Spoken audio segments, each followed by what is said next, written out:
संत महात्मा आए थे चतुर्मासा करने के लिए, और कहते 4 महीना संतों ने खूब महाराज सत्संग किया, और मैं भी मैया के साथ चला जाता।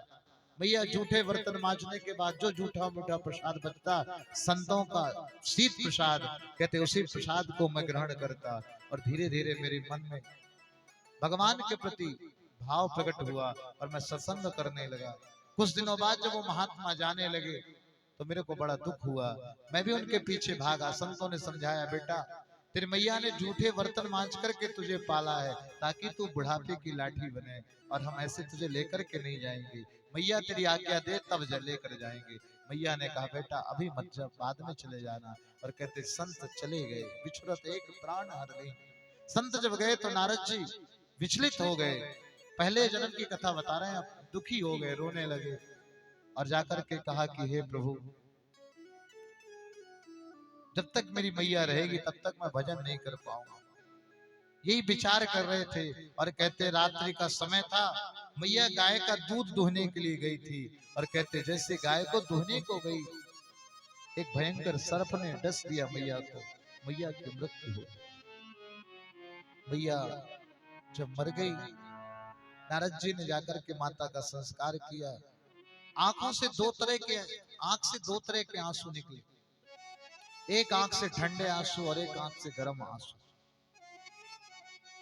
एक और नारद जी को दुख था कि अरे राम राम, मैं कितना अभागा हूं, कैसा मन में मैंने भाव ले आया, कैसे भाव प्रकट किया। आज मैं अगर ऐसा भाव न लाता तो मेरी मैया की मृत्यु नहीं होती। और एक और प्रसन्नता है कि अच्छा हुआ मां मर गई, अब मुझे कोई रोकने वाला नहीं होगा। तो दो तरह के आंसू निकले बंधु। सुख के आंसू ठंडे होते हैं और दुख के आंसू गर्म होते हैं। सुख और दुख दोनों नारद जी के जीवन में उपस्थित हुआ। माता का संस्कार नारद जी ने किया और भगवान की भक्ति करने के लिए गए। कई दिनों तक भजन करते रहे, लेकिन परमात्मा का दर्शन नहीं हुआ।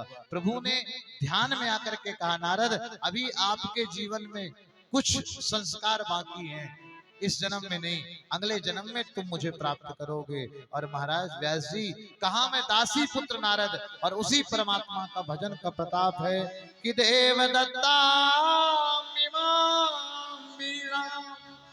स्वर ब्रह्मा विभूषिता मूर्छित्वा हरि कथा